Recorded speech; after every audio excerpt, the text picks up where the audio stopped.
40년을 한 남자만 바라보며 살아온 여자가 있습니다. 어느 날 갑자기 남편에게서 받은 이혼 통보서 한 장. 이제 내 인생을 살고 싶소. 그 한마디에 여자의 세상이 무너졌습니다.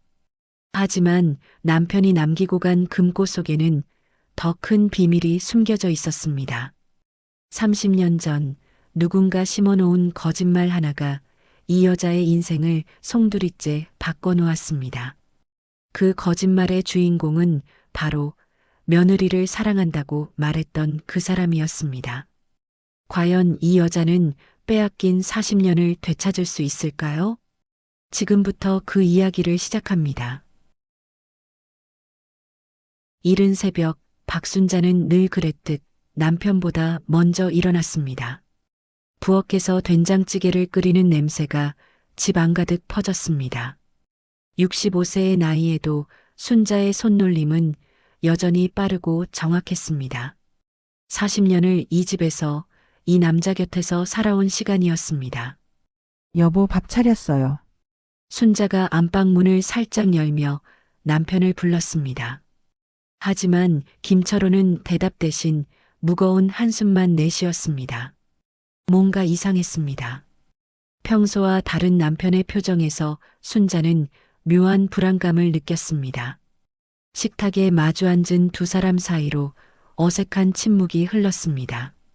철호는 밥그릇을 들지도 않은 채 멍하니 창밖만 바라보고 있었습니다. 어디 안 좋으세요? 얼굴이 안 좋아 보이네요. 순자가 조심스럽게 물었습니다. 그제야 철호가 천천히 고개를 돌려 순자를 바라봤습니다. 그 눈빛에는 순자가 한 번도 본 적 없는 낯선 감정이 담겨 있었습니다. 순자 씨. 철호가 입을 열었습니다. 순자 씨라는 호칭에 순자의 가슴이 철렁 내려앉았습니다. 결혼 후 단 한 번도 그렇게 부른 적이 없는 남편이었습니다. 우리 이제 그만 헤어집시다. 순자의 손에서 국자가 떨어졌습니다. 뜨거운 국물이 식탁 위로 쏟아졌지만 순자는 그것조차 느끼지 못했습니다. 갑자기 무슨 말씀을? 갑작스럽지 않아요. 나는 오래 생각했소. 철호는 담담한 목소리로 말을 이었습니다. 40년을 당신 곁에서 살았소. 이제 나도 내 인생을 살고 싶소. 순자는 귀를 의심했습니다. 40년을 함께 살아온 남편의 입에서 나온 말이라고는 믿기지 않았습니다. 제가 뭘 잘못했나요? 순자의 목소리가 떨렸습니다. 잘못한 게 아니오. 그냥 이제 지쳤소. 철호는 더 이상 순자를 보지 않았습니다. 그는 주머니에서 서류 봉투 하나를 꺼내 식탁 위에 올려놓았습니다. 이혼합의서요. 변호사를 통해 만들었소.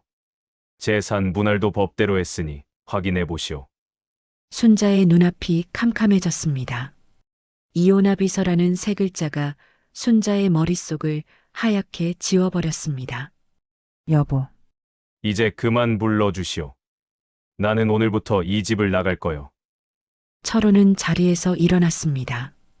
그의 등은 순자가 알던 그 사람이 아니었습니다.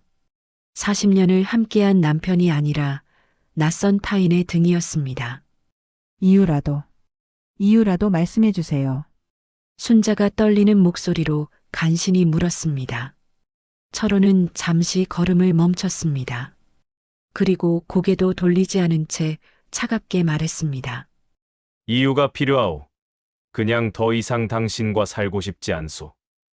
그 한마디가 순자의 가슴에 비수처럼 꽂혔습니다.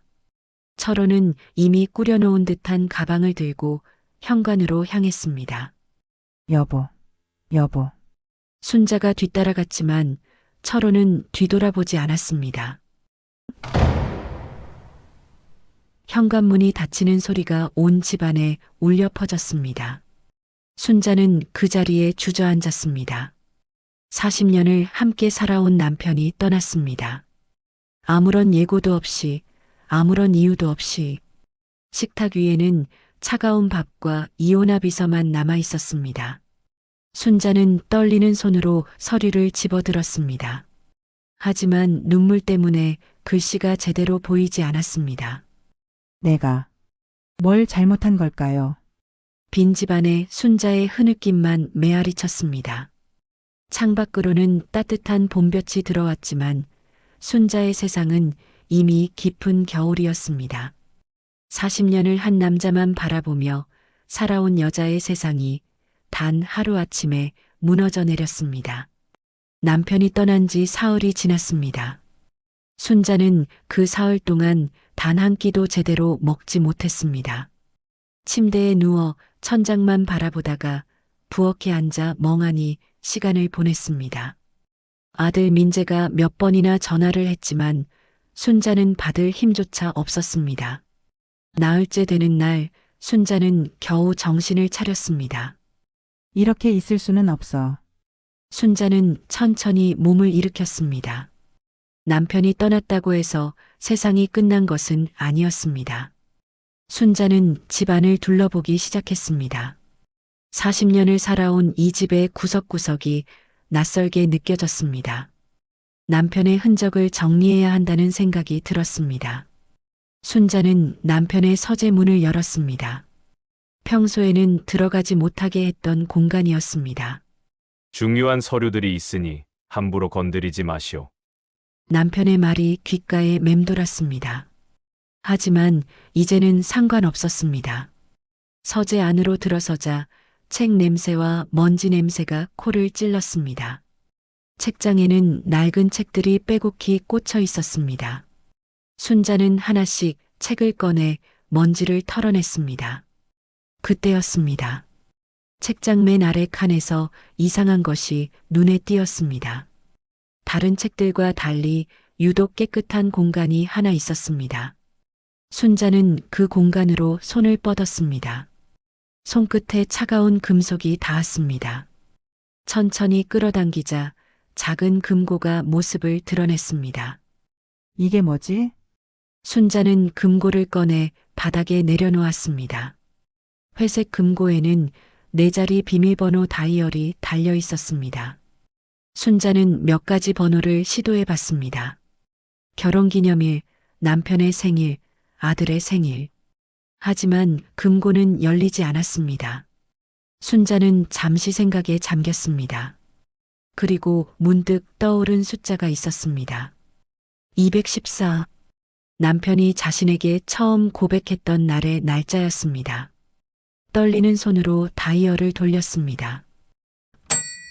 금고가 열렸습니다. 순자의 가슴이 두근거리기 시작했습니다. 금고 뚜껑을 천천히 열자 안에서 여러 가지 물건들이 나왔습니다. 맨 위에는 낡은 사진 한 장이 놓여 있었습니다. 순자는 그 사진을 집어들었습니다. 사진 속에는 젊은 시절의 자신이 환하게 웃고 있었습니다. 30년도 더 된 사진이었습니다. 그때의 순자는 꿈이 가득한 눈빛을 하고 있었습니다. 이 사진을 여기에 보관하고 있었구나. 순자의 눈시울이 붉어졌습니다. 사진 아래에는 편지 다발이 있었습니다. 노란 봉투에 담긴 편지들이 고무줄로 묶여 있었습니다. 순자는 떨리는 손으로 맨 위에 편지를 꺼냈습니다. 봉투에는 낯익은 필체로 받는 사람의 이름이 적혀 있었습니다. 최영숙 귀야. 순자의 손이 멈췄습니다. 최영숙, 바로 시어머니의 이름이었습니다. 순자는 조심스럽게 편지를 꺼내 펼쳤습니다. 편지는 남편의 필체로 빼곡히 적혀 있었습니다. 어머니, 저는 더 이상 이 거짓말을 견딜 수가 없습니다. 순자의 눈이 커졌습니다. 어머니께서 말씀하신 그 이야기가 사실인지 아닌지 저는 이제 알 것 같습니다. 순자가 다른 남자를 사랑했다는 그 말은 거짓이었습니다. 하지만 저는 이미 순자에게 꿈을 포기하라고 강요했습니다. 어머니의 말을 믿고 순자를 시험했습니다. 순자의 손이 바들바들 떨렸습니다. 이게 무슨 말이지? 편지를 계속 읽어 내려갔습니다. 30년이 지난 지금도 저는 그날의 죄책감에서 벗어나지 못합니다. 순자의 환한 웃음을 제가 지워버렸습니다. 어머니는 왜 그런 거짓말을 하셨습니까? 편지는 거기서 끝나 있었습니다. 순자는 다음 편지를 꺼냈습니다. 그리고 그 다음 편지도 또 그 다음 편지도 모든 편지가 시어머니에게 보내는 내용이었습니다. 하지만 봉투에는 우표가 붙어 있지 않았습니다. 한 번도 발송되지 않은 편지들이었습니다. 순자는 금고 안을 다시 들여다봤습니다. 편지 아래에는 오래된 신문 스크랩이 있었습니다. 신인 성악가 박순자, 이탈리아 유학 장학금 수상. 30년 전 기사였습니다. 순자는 그때를 떠올렸습니다. 유학을 가려던 바로 그날 남편이 갑자기 말했습니다. 어머니가 편찮으시오. 당신이 유학을 가면 누가 어머니를 돌보겠소? 순자는 고민 끝에 유학을 포기했습니다. 시어머니를 위해서라고 생각했습니다. 하지만 편지 내용대로라면 그것은 거짓말이었습니다. 순자의 머릿속이 복잡해졌습니다. 시어머니가 무슨 거짓말을 한 걸까요? 왜 남편은 자신의 꿈을 포기하라고 했을까요? 그리고 왜 이 모든 것을 숨기고 살아온 걸까요? 순자는 편지를 다시 금고에 넣었습니다. 가슴속에서 무언가가 끓어오르기 시작했습니다. 40년 동안 숨겨져 있던 진실이 이제야 모습을 드러내기 시작한 것입니다. 순자는 밤새 잠을 이루지 못했습니다. 금고에서 발견한 편지들이 머릿속을 떠나지 않았습니다. 다음 날 아침 순자는 금고를 다시 꺼냈습니다. 어젯밤 다 읽지 못한 편지들이 아직 남아 있었습니다. 순자는 편지를 하나씩 펼쳐 읽기 시작했습니다. 두 번째 편지에는 더 충격적인 내용이 적혀 있었습니다. 어머니께서는 순자가 옛 남자친구를 잊지 못한다고 말씀하셨습니다. 그 남자가 이탈리아에서 기다리고 있으니 순자를 보내지 말라고 하셨습니다. 저는 어머니의 말을 믿었습니다. 하지만 나중에 알고 보니 그 남자는 이미 다른 여자와 결혼한 상태였습니다. 순자에게는 아무런 연락도 하지 않은 사람이었습니다. 순자의 눈에서 눈물이 흘러내렸습니다. 그때 그 일이 생각났습니다. 30년 전 유학을 떠나려던 바로 그날 아침이었습니다. 시어머니 최영숙이 순자를 불렀습니다. 순자야, 내가 유학을 가면 우리 철호는 어떡하니? 철호가 얼마나 너를 사랑하는데. 그런데 내가 이탈리아에 가면 혹시 옛 남자친구 생각이 나는 거 아니니? 순자는 그때 깜짝 놀랐습니다. 어머니, 무슨 말씀이세요? 저는 그 사람 생각 안 해요. 그래? 근데 철호 말로는 그 사람이 이탈리아에 있다며. 어머니, 그 사람은 이미 결혼했어요. 저랑은 아무 관계도 없어요. 하지만 시어머니는 계속해서 의심의 눈빛을 보냈습니다. 그날 저녁 남편 철호가 순자에게 말했습니다. 당신이 유학을 가면 어머니가 걱정하실 것 같소. 어머니 건강도 안 좋으신데 누가 돌보겠소? 유학은 조금만 미루는 게 어떻겠소? 순자는 고민 끝에 결국 유학을 포기했습니다. 가족을 위한 희생이라고 생각했습니다. 하지만 진실은 달랐습니다. 시어머니가 남편에게 거짓말을 한 것이었습니다. 순자가 다른 남자를 잊지 못한다고 이탈리아에 가면 그 남자를 만날 것이라고 남편은 그 말을 믿고 순자에게 유학을 포기하라고 강요했던 것입니다. 순자는 세 번째 편지를 펼쳤습니다. 어머니의 거짓말을 알게 된 건 5년이 지나서였습니다.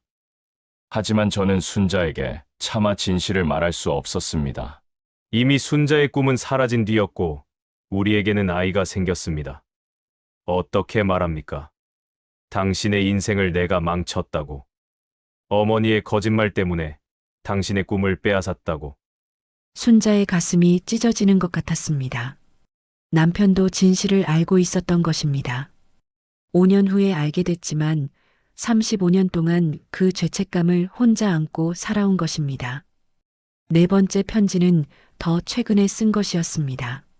날짜를 보니 불과 6개월 전이었습니다. 어머니, 저는 이제 순자 곁을 떠나기로 했습니다. 35년을 죄책감 속에서 살았습니다. 순자를 볼 때마다 제가 빼앗은 그 꿈이 생각났습니다. 순자는 저를 원망하지 않습니다. 오히려 40년을 한결같이 저를 사랑해줬습니다. 하지만 저는 그 사랑을 받을 자격이 없습니다. 차라리 떠나는 것이 순자를 위한 길이라고 생각했습니다. 순자의 손에서 편지가 떨어졌습니다. 모든 퍼즐이 맞춰지기 시작했습니다. 남편이 갑자기 이혼을 요구한 이유, 이제 내 인생을 살고 싶다고 말한 이유, 그것은 진심이 아니었습니다. 순자를 자유롭게 해주고 싶었던 것입니다. 자신 때문에 꿈을 잃은 순자를 더 이상 묶어두고 싶지 않았던 것입니다. 하지만 그 모든 것의 시작은 시어머니의 거짓말이었습니다.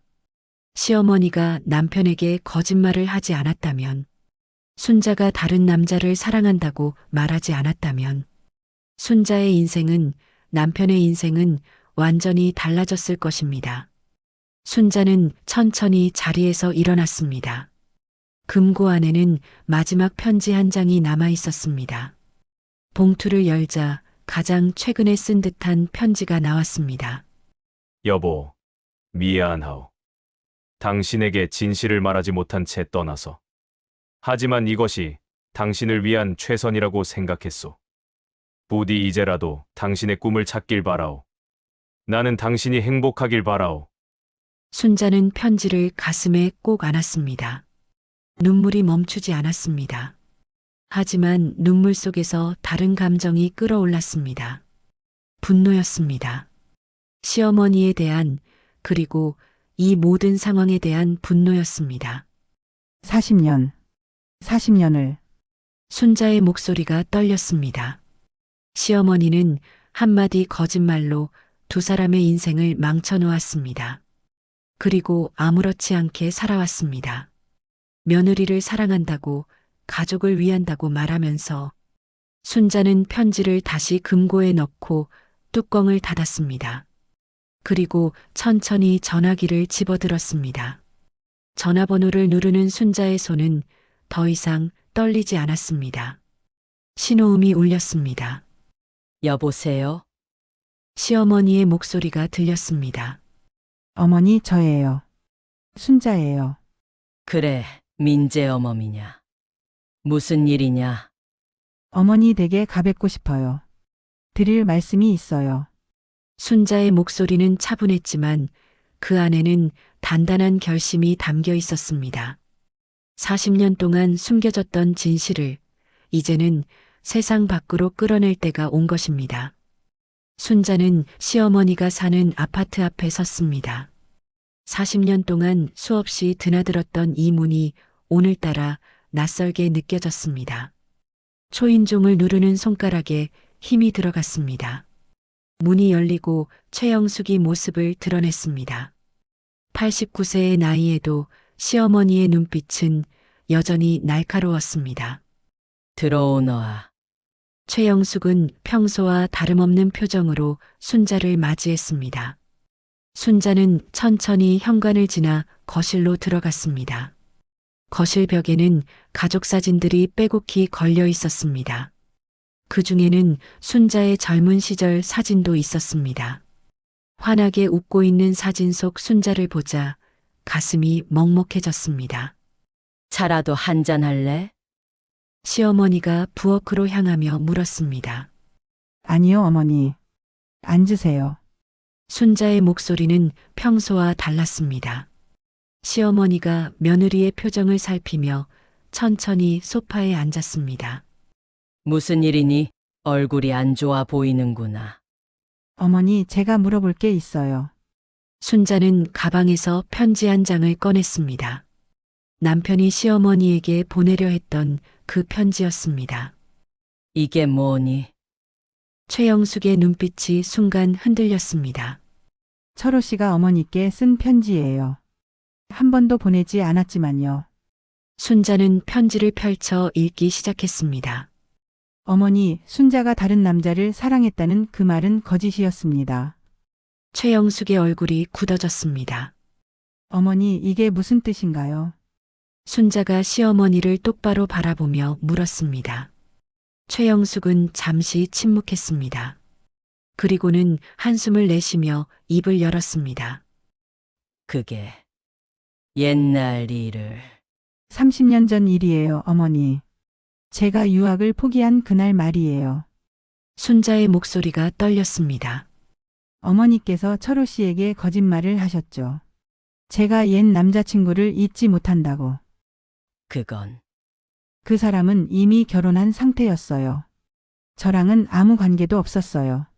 순자의 눈에서 눈물이 흘러내렸습니다.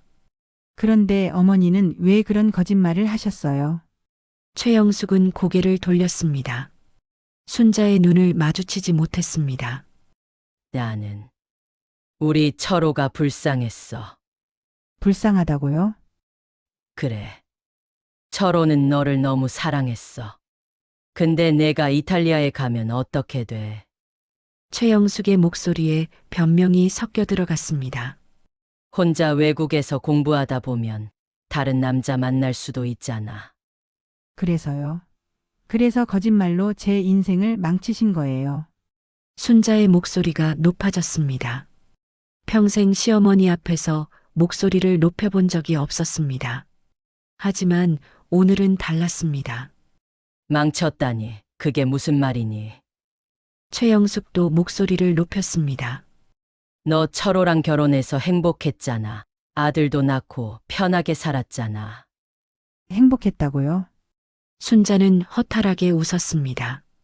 저는 40년 동안 꿈을 잃고 살았어요, 어머니. 꿈, 성악가. 그게 뭐가 대수라고.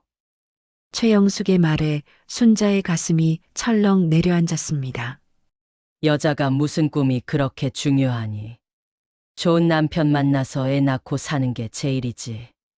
어머니, 나는 우리 철호를 위해서 한 거야. 내가 외국 가서 딴 남자 만나면 어쩌려고. 최영숙은 전혀 잘못했다는 표정이 아니었습니다. 오히려 당연한 일을 했다는 듯이 말했습니다. 어머니, 철호 씨는 35년 동안 죄책감에 시달렸어요. 순자가 떨리는 목소리로 말했습니다. 어머니의 거짓말을 알고도 저에게 말하지 못하고 혼자 괴로워했어요. 그건 철호가 약해서 그런 거지. 최영숙은 여전히 뻔뻔했습니다. 남자가 그 정도로 약하면 어떡해. 그냥 잊고 살면 되는 거지. 순자는 더 이상 말을 잇지 못했습니다. 눈앞에 이 사람이 정말 자신이 40년 동안 모셔왔던 시어머니인지 의심스러웠습니다. 어머니, 그럼 철호가 저를 떠난 것도 아세요? 떠났다고. 무슨 소리야?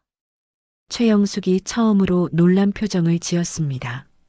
철호 씨가 이혼하자고 했어요.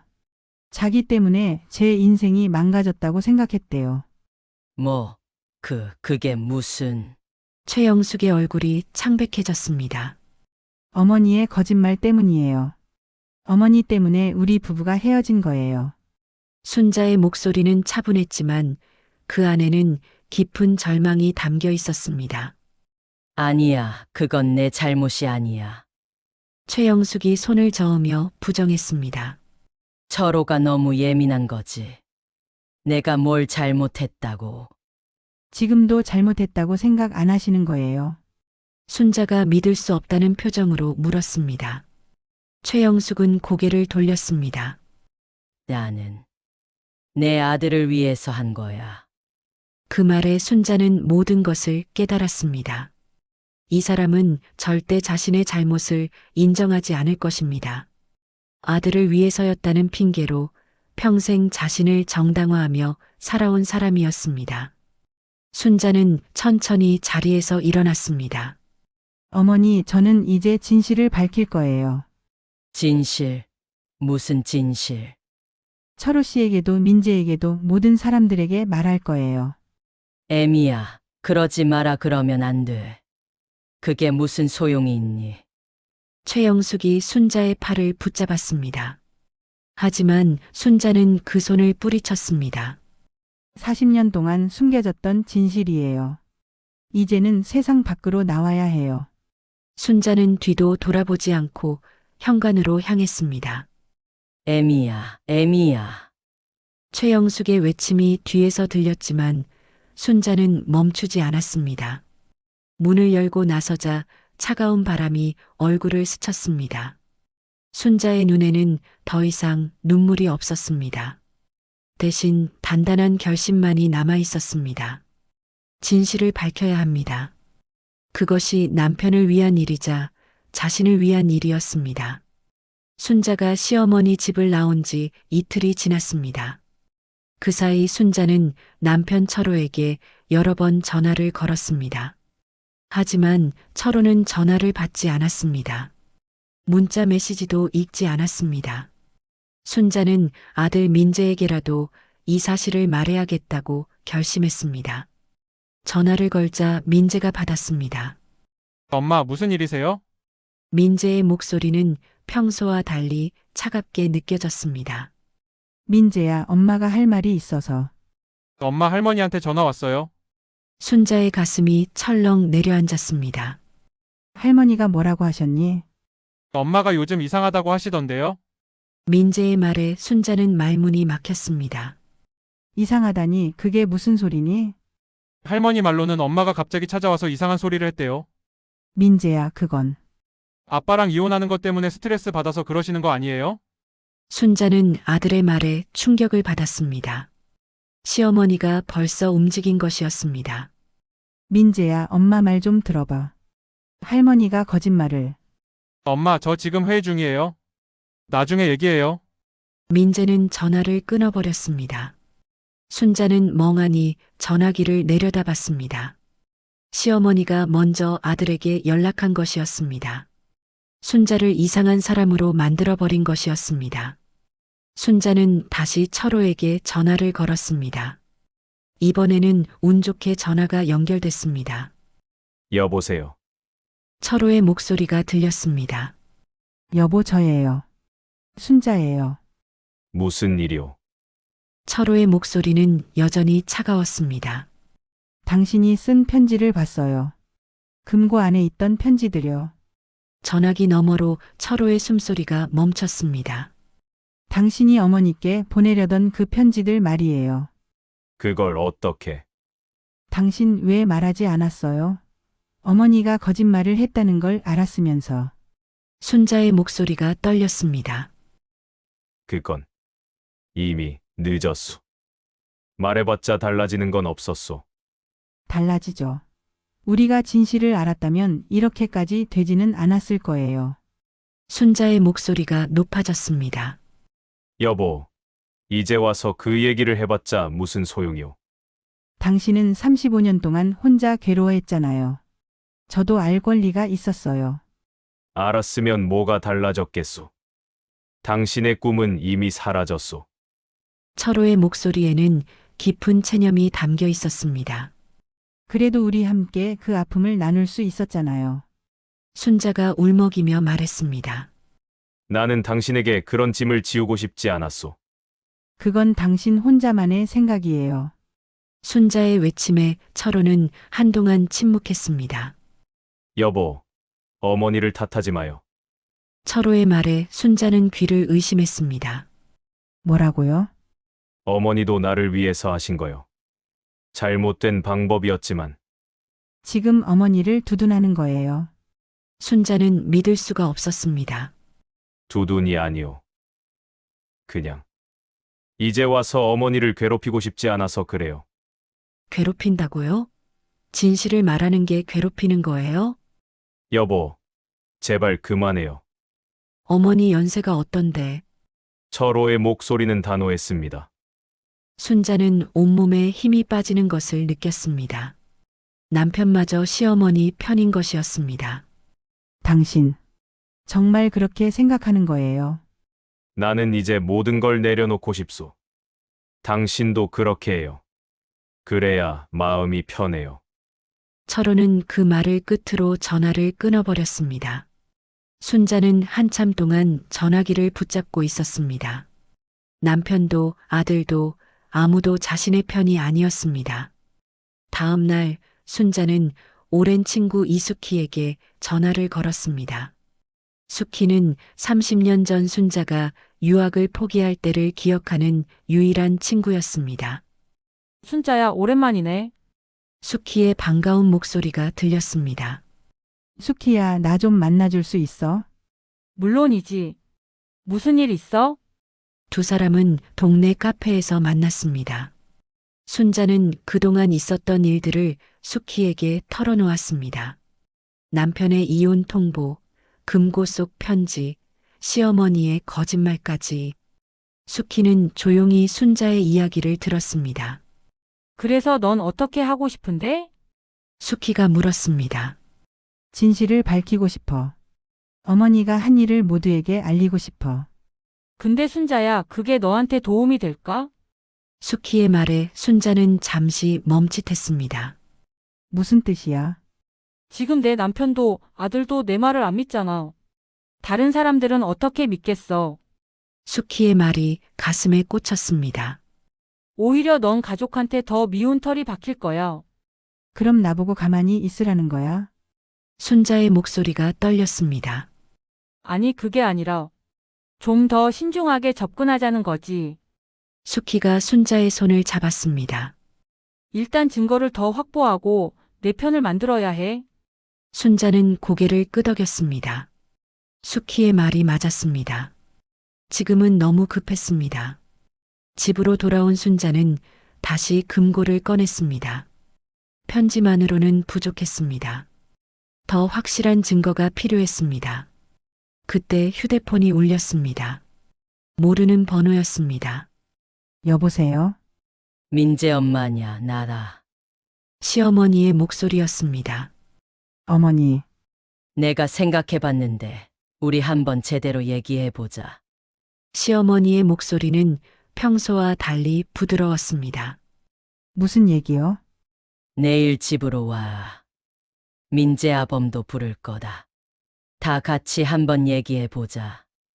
순자는 망설였습니다. 하지만 이것이 마지막 기회일 수도 있었습니다.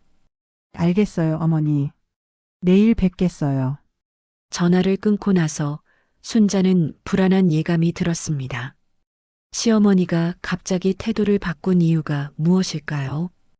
혹시 또 다른 계략이 있는 것은 아닐까요? 하지만 순자는 결심했습니다.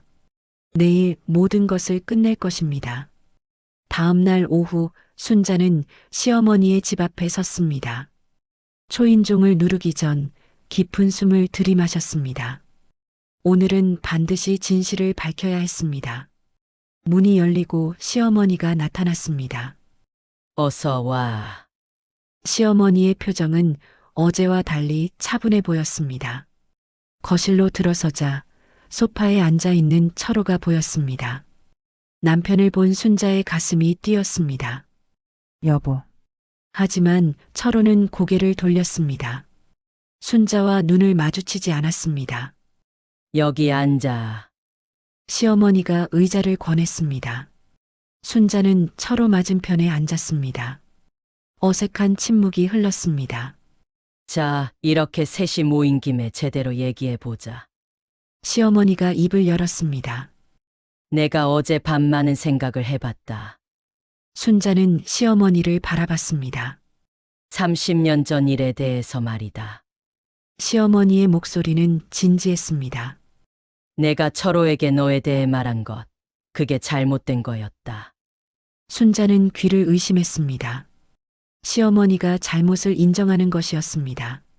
어머니, 나도 나이를 먹고 보니 그때 내가 너무 심했다는 생각이 들었다. 시어머니가 고개를 숙였습니다. 민재 어머마, 미안하다. 너의 꿈을 빼앗은 것에 대해서. 순자의 눈에 눈물이 맺혔습니다. 40년 만에 듣는 사과였습니다. 어머니, 그래서 내가 민재 아범을 불렀다. 이제라도 진실을 말하라고. 최영숙이 철호를 바라봤습니다. 철호는 여전히 고개를 숙이고 있었습니다. 민재아범아, 이제 말해라. 철호가 천천히 고개를 들었습니다. 그의 눈에는 깊은 슬픔이 담겨 있었습니다. 여보, 철호의 목소리가 떨렸습니다. 사실 30년 전 내가 당신에게 유학을 포기하라고 한 건 순자는 숨을 죽이고 남편의 말을 기다렸습니다. 어머니의 말 때문만은 아니었소. 순자의 눈이 커졌습니다. 무슨 뜻이에요? 당시 내 회사가 부도 위기였소. 철호의 목소리는 점점 작아졌습니다. 나는 사업에 실패했소. 빚만 수억이 쌓였소. 순자는 믿을 수가 없었습니다. 그런 일이. 당신의 유학비는커녕 당장 다음 달 생활비도 마련하기 힘든 상황이었소. 철호가 고개를 떨구었습니다. 하지만 나는 당신에게 그 사실을 말할 수가 없었소. 왜요? 왜 말하지 않았어요? 순자의 목소리가 떨렸습니다. 자존심 때문이었소. 철호의 눈에서 눈물이 흘러내렸습니다. 남자로서, 남편으로서 그런 무능한 모습을 보이고 싶지 않았소. 여보, 그때 마침 어머니가 당신이 다른 남자를 잊지 못한다는 말을 하셨소. 철호가 최영숙을 잠깐 쳐다봤습니다. 나는 그 말을 핑계로 삼았소. 당신에게 유학을 포기하라고. 순자는 온몸이 얼어붙는 것을 느꼈습니다. 경제적 이유라고 말하기는 부끄러웠고, 그렇다고 당신을 보낼 수는 없었소. 그래서 어머니의 거짓말을 이용한 거예요. 순자의 목소리에 배신감이 묻어났습니다. 나는 당신이 나를 원망할 수 있게 만들고 싶었소. 경제적 무능력보다는 철호는 말을 잇지 못했습니다. 그게 더 낫다고 생각했소. 당신이 질투심 때문에 유학을 포기한 거라고 믿는 게. 순자는 머리를 감싸쥐었습니다. 시어머니의 거짓말만이 문제가 아니었습니다. 남편도 자신에게 거짓말을 한 것이었습니다. 5년 후에 어머니의 말이 거짓이었다는 걸 알았소. 철호가 계속해서 말했습니다. 하지만 그때는 이미 내 회사도 회복되고 당신은 민재를 임신한 상태였소. 그래서 35년 동안 숨긴 거예요. 순자의 목소리는 차가웠습니다. 나는 두려웠소. 진실을 말하면 당신이 나를 떠날까봐. 철호가 순자를 바라봤습니다. 당신이 알면 내가 당신의 꿈을 빼앗은 것도 거짓말을 한 것도 용서하지 못할 거라고 생각했소. 순자는 입을 다물지 못했습니다. 남편의 35년 고통은 시어머니 때문만이 아니었습니다. 자신의 거짓말, 자신의 비겁함 때문이기도 했습니다. 그래서 이번에 당신을 떠나기로 결심했소. 철호의 목소리가 흔들렸습니다. 더 이상 이 죄책감을 안고 살 수가 없었소. 여보, 나는 당신에게 진실을 말할 용기가 없었소. 차라리 떠나는 게 낫다고 생각했소. 철호가 얼굴을 가렸습니다. 나는 비겁한 남자요. 순자는 복잡한 감정에 휩싸였습니다. 분노, 배신감, 그리고 안타까움이 동시에 밀려왔습니다. 그럼 어머니는요? 순자가 최영숙을 바라봤습니다. 어머니는 이 사실을 알고 계셨어요. 최영숙이 고개를 끄덕였습니다. 나도 알고 있었다. 철호가 사업에 실패한 거. 그런데도 거짓말을 하신 거예요. 나는 우리 철호가 내 앞에서 부끄러워할까봐 걱정됐었다. 최영숙의 목소리도 떨렸습니다. 그래서 내가 악역을 맡기로 한 거다. 순자는 모든 것을 이해했습니다. 시어머니와 남편이 짜고 한 일이었습니다. 철호의 자존심을 지키기 위해서.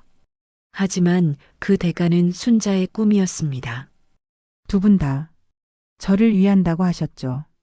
순자가 떨리는 목소리로 말했습니다. 하지만 정작 제 의견은 물어보지 않으셨어요. 여보, 저는 돈이 없어도 괜찮았어요. 함께 어려움을 겪어도 괜찮았어요. 순자의 눈물이 뺨을 타고 흘러내렸습니다. 하지만 거짓말은 용서할 수 없어요. 철호와 최영숙은 고개를 들지 못했습니다. 거실에는 무거운 침묵만이 흘렀습니다. 40년 만에 드러난 진실은 생각보다 훨씬 복잡했습니다. 시어머니의 거짓말, 남편의 비겁함, 그리고 잘못된 선택. 이 모든 것이 한 여자의 인생을 바꿔놓았습니다. 순자는 천천히 자리에서 일어났습니다. 저는 시간이 필요해요. 순자의 목소리는 차분했지만 그 안에는 깊은 상처가 담겨 있었습니다. 생각할 시간 말이에요. 순자는 뒤도 돌아보지 않고 현관으로 향했습니다.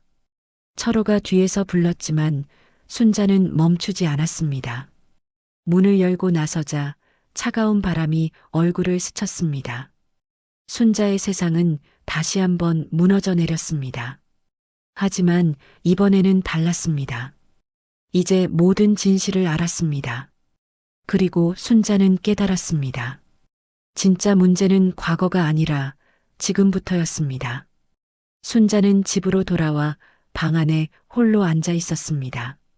시어머니의 집에서 들었던 이야기들이 머릿속을 맴돌았습니다.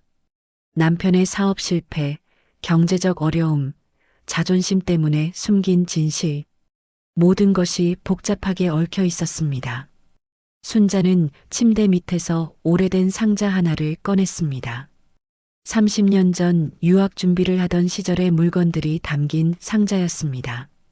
먼지를 털어내고 뚜껑을 열자 낡은 서류들이 나왔습니다. 이탈리아 유학 합격 통지서, 장학금 수여 증서, 비행기 예약 확인서. 순자는 하나씩 서류를 들여다봤습니다. 그리고 맨 아래에서 낡은 일기장을 발견했습니다. 30년 동안 한 번도 펼쳐보지 않았던 일기장이었습니다. 순자는 떨리는 손으로 일기장을 열었습니다. 첫 페이지에는 30년 전 날짜가 적혀 있었습니다. 2월 10일. 드디어 이탈리아 유학이 확정됐다. 젊은 시절 자신의 필체를 보니 가슴이 뭉클했습니다. 너무 기쁘다. 하지만 한편으로는 불안하다. 순자는 그 문장에서 손을 멈췄습니다. 불안하다는 단어가 눈에 들어왔습니다. 일기를 계속 읽어 내려갔습니다. 철호는 정말 기뻐해줬다. 하지만 나는 왠지 마음이 무겁다. 혼자 낯선 나라에서 공부하는 것이 정말 가능할까? 철호 씨 없이 가족 없이 살아갈 수 있을까? 순자는 깜짝 놀랐습니다. 30년 전 자신도 불안해했다는 것을 잊고 있었습니다. 다음 페이지를 넘겼습니다. 2월 12일. 오늘 철호 씨를 만났다. 그의 얼굴이 좋지 않아 보였다. 무슨 걱정이 있는 것 같다. 하지만 나는 물어보지 못했다. 순자의 손이 떨렸습니다. 사실 나도 알고 있다. 철호 씨의 회사 상황이 좋지 않다는 것을. 며칠 전 우연히 그의 전화 통화를 들었다. 빚 독촉 전화였다. 순자는 일기장을 떨어뜨릴 뻔했습니다. 내가 알고 있었다고? 황급히 다음 페이지를 넘겼습니다. 2월 13일. 나는 고민 중이다. 유학을 가야 할까 가지 말아야 할까. 철호 씨는 아무 말도 하지 않지만 나는 안다. 그가 지금 힘들다는 것을. 내가 떠나면 더 힘들어질 거라는 것을. 순자의 눈에서 눈물이 흘러내렸습니다. 하지만 이 꿈을 포기하기는 너무 아깝다. 어떻게 해야 하지? 누가 나 대신 결정해줬으면 좋겠다. 그 문장을 읽는 순간 순자는 모든 것을 깨달았습니다. 30년 전 자신도 알고 있었던 것입니다. 남편의 경제적 어려움을, 사업의 위기를. 하지만 유학의 꿈을 포기하고 싶지 않아서 모른 척했던 것입니다. 다음 날 일기를 읽었습니다. 2월 14일. 오늘은 철호 씨가 말했다. 어머니께서 내가 옛 남자친구를 잊지 못한다고 하셨다고. 나는 화가 났지만 한편으로는 안도했다. 순자는 그 단어에 충격을 받았습니다. 안도했다고? 이제 유학을 포기할 명분이 생겼다. 철호 씨의 경제적 어려움 때문이 아니라 그의 질투 때문이라고 말할 수 있다. 그렇게 생각하면 내 꿈을 포기한 것이 조금은 덜 아프다. 순자는 일기장을 무릎 위에 떨어뜨렸습니다. 내가 그런 생각을 했었다고? 나는 비겁했다. 철호 씨에게 진실을 물어보지 않았다. 그가 정말 경제적으로 힘든지 내 도움이 필요한지 확인하지 않았다. 대신 시어머니의 거짓말을 핑계로 삼았다. 순자는 두 손으로 얼굴을 가렸습니다. 30년 동안 자신을 피해자라고만 생각했습니다. 시어머니와 남편의 거짓말에 희생당한 사람이라고 믿었습니다. 하지만 진실은 달랐습니다. 자신도 진실을 외면했던 것입니다. 남편의 어려움을 알면서도 모른 척했던 것입니다. 유학을 포기할 핑계가 필요했던 것입니다. 순자는 마지막 페이지를 펼쳤습니다. 2월 15일 결정했다. 유학을 포기하기로. 철호 씨에게 말했다. 나는 당신을 믿는다고 옛 남자친구 같은 건 없다고. 하지만 어머니를 안심시키기 위해 유학을 미루겠다고. 철호 씨는 미안해했다. 하지만 나는 사실 안도했다. 이제 나는 당당하게 희생자가 될 수 있다. 남편의 질투 때문에 꿈을 포기한 불쌍한 아내. 그렇게 생각하면 덜 비겁해 보인다. 순자는 일기장을 덮었습니다. 온몸이 떨렸습니다. 30년 동안 숨겨져 있던 진실은 생각보다 더 복잡했습니다. 시어머니의 거짓말도 남편의 비겁함도 있었습니다. 하지만 자신의 회피도 있었습니다. 순자는 창밖을 바라봤습니다. 나도 비겁했구나. 작은 목소리로 중얼거렸습니다. 40년을 희생자로 살아왔지만 사실은 공범이었던 것입니다. 진실을 외면하고 거짓말을 핑계 삼아 편한 선택을 했던 것입니다. 순자는 천천히 휴대폰을 집어들었습니다. 남편에게 전화를 걸었습니다. 신호음이 울렸습니다. 여보세요. 철호의 조심스러운 목소리가 들렸습니다. 여보 저예요. 우리 만나요. 만나서 제대로 얘기해요. 순자의 목소리는 차분했습니다. 제가 할 말이 있어요. 고백할 게 있어요. 철호는 잠시 침묵했습니다. 알겠소. 어디서 만날까요? 우리 처음 만났던 그 공원이요. 30년 전 그 벤치. 순자의 제안에 철호가 대답했습니다. 좋아요. 1시간 후에 봐요. 전화를 끊고 순자는 일기장을 가방에 넣었습니다. 이제 모든 것을 털어놓을 때였습니다. 시어머니의 거짓말도, 남편의 비겁함도, 그리고 자신의 회피도 세 사람 모두가 잘못했습니다. 하지만 그것을 인정해야만 진정한 용서가 가능했습니다. 순자는 코트를 입고 집을 나섰습니다. 차가운 겨울바람이 얼굴을 스쳤지만 순자의 마음은 오히려 따뜻했습니다. 진실을 마주할 용기가 생긴 것입니다. 공원으로 가는 길, 순자는 생각했습니다. 우리 모두 비겁했어. 하지만 이제는 달라질 수 있어. 40년 만에 진짜 대화를 나눌 시간이었습니다. 공원의 낡은 벤치에 순자가 먼저 도착했습니다. 30년 전 철호가 처음 고백했던 바로 그 벤치였습니다. 겨울 햇살이 벤치 위로 따스하게 내려앉았습니다. 얼마 지나지 않아 철호가 나타났습니다. 예전보다 더 구부정한 등, 더 많아진 흰 머리. 하지만 순자를 바라보는 그 눈빛만은 여전했습니다. 왔소. 철호가 조심스럽게 인사했습니다. 앉으세요. 순자가 옆자리를 가리켰습니다. 두 사람은 한동안 말없이 앞을 바라봤습니다. 아이들의 웃음소리, 바람에 흔들리는 나뭇가지 소리만 들렸습니다. 여보, 순자가 먼저 입을 열었습니다. 제가 고백할 게 있어요. 철호가 순자를 바라봤습니다. 30년 전 저도 알고 있었어요. 당신의 경제적 어려움을. 순자는 가방에서 낡은 일기장을 꺼냈습니다. 이 일기장에 다 적혀 있어요.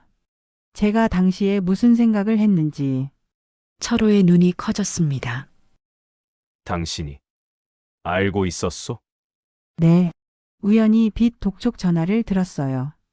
순자가 일기장을 펼쳤습니다. 하지만 저는 모른 척 했어요. 확인하지도 않았어요. 순자의 목소리가 떨렸습니다. 유학을 포기할 핑계가 필요했어요. 그래야 덜 비겁해 보였으니까. 철호는 말을 잇지 못했습니다. 저도 당신만큼이나 비겁했어요. 40년 동안 희생자인 척했지만 순자의 눈에서 눈물이 흘러내렸습니다. 사실은 제가 선택한 거였어요. 편한 길을 택한 거예요. 철호는 한참을 침묵했습니다. 그리고 천천히 입을 열었습니다. 우리 참 어리석었소. 철호의 목소리에도 눈물이 섞였습니다. 서로를 보호한답시고 진실을 숨기고 살았소. 네, 하지만 그게 오히려 우리를 더 아프게 한 것 같아요. 철호가 순자의 손을 잡았습니다. 40년 만에 처음으로 진심으로 잡은 손이었습니다. 여보, 미안해요. 35년 동안 진실을 말하지 못해서. 저도 미안해요. 30년 동안 희생자 코스프레를 해서 두 사람은 그렇게 웃으며 울었습니다. 벤치 위에서 손을 꼭 잡은 채 어머니는 어떻게 할 거요? 철호가 조심스럽게 물었습니다. 어머니도 잘못하셨어요. 하지만 순자가 하늘을 바라봤습니다. 저희도 잘못했잖아요. 어머니만 탓할 수는 없어요. 그래도 어머니가 거짓말을. 어머니는 당신을 지키려고 하신 거예요. 잘못된 방법이었지만 순자가 철호를 바라봤습니다. 우리 셋 다 비겁했어요. 하지만 이제는 용서할 때예요. 철호의 눈에서 눈물이 흘러내렸습니다. 당신은 정말 대단한 사람이오. 아니에요. 저도 40년이 걸렸어요. 이걸 깨닫는데 순자가 미소 지었습니다. 하지만 늦었다고 생각하지 않아요. 아직 우리에게 시간은 남았잖아요. 철호가 순자의 얼굴을 자세히 들여다봤습니다. 주름진 얼굴이지만 그 미소는 30년 전처럼 환했습니다. 집으로 돌아가도 되겠소. 철호가 조심스럽게 물었습니다. 바보 같은 소리. 당신 집이 어딘데요? 순자가 철호의 손을 더 꽉 잡았습니다. 우리 이제 처음부터 다시 시작해요. 진짜 부부로. 진짜 부부? 네. 거짓말 없이 비겁함 없이 사는 거예요. 순자의 눈빛이 빛났습니다. 그리고 있잖아요, 여보. 뭐요? 저 이제 노래 다시 배우려고요. 철호가 깜짝 놀란 표정을 지었습니다. 지금이라도 늦지 않았어요. 65세에 시작하는 성악 멋지지 않아요? 순자의 말에 철호가 환하게 웃었습니다. 당신. 정말. 당신도 하고 싶은 거 해요. 이제 우리 각자의 꿈을 찾아요. 두 사람은 벤치에서 일어났습니다. 손을 꼭 잡은 채 천천히 공원길을 걸었습니다. 겨울 햇살 아래 두 사람의 그림자가 길게 드리워졌습니다. 40년을 함께 살았지만 오늘이 진짜 시작이었습니다. 거짓말과 비겁함 뒤에 숨지 않는 진짜 사랑의 시작이었습니다. 며칠 후 순자는 시어머니를 찾아갔습니다. 시어머니는 순자를 보자 놀란 표정을 지었습니다. 애미 아니냐. 어머니, 저 용서할게요. 순자의 말에 최영숙의 눈이 커졌습니다. 어머니도 잘못하셨지만 저희도 잘못했어요. 애미야. 하지만 앞으로는 거짓말하지 마세요. 약속해 주세요. 최영숙이 고개를 끄덕이며 순자를 꼭 안았습니다. 민재 애미야, 미안하다. 정말 미안하다. 89세 노인의 눈물이 순자의 어깨를 적셨습니다. 그날 저녁 가족 모두가 식탁에 둘러앉았습니다. 철호, 순자, 최영숙, 그리고 아들 민재까지. 엄마 아빠 다시 화해하신 거예요? 민재가 반가운 표정으로 물었습니다. 화해가 아니라 새로 시작하는 거야. 순자가 웃으며 대답했습니다. 그리고 민재야, 엄마 노래 학원 등록했어. 네? 노래 학원이요? 응. 65세에 시작하는 성악. 늦었다고 생각하지 않아. 순자의 눈빛이 반짝였습니다. 식탁에는 웃음소리가 가득했습니다. 40년 만에 찾은 진짜 행복이었습니다. 창밖으로 봄바람이 불어왔습니다.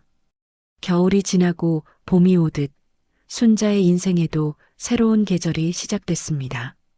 늦었다고 생각할 때가 가장 빠른 때라는 말처럼 65세의 순자에게도 새로운 꿈이 시작됐습니다. 그리고 그 꿈은 이제 거짓말 위에 세워진 것이 아니었습니다.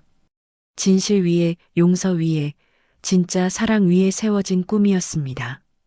마이너스. 오늘 이야기는 여기까지입니다. 오늘 이야기가 마음에 와닿으셨다면 주변 분들이 함께 듣고 보실 수 있도록 공유해 주세요. 채널 구독과 좋아요를 눌러주시면 이야기 만드는데 큰 힘이 됩니다. 듣고 싶은 이야기나 사연, 에피소드 주제를 댓글창에 남겨주시면 관련 내용을 각색해서 만들어 드리겠습니다. 오늘 하루도 수고 많으셨습니다. 건강하시고 행복하세요. 감사합니다.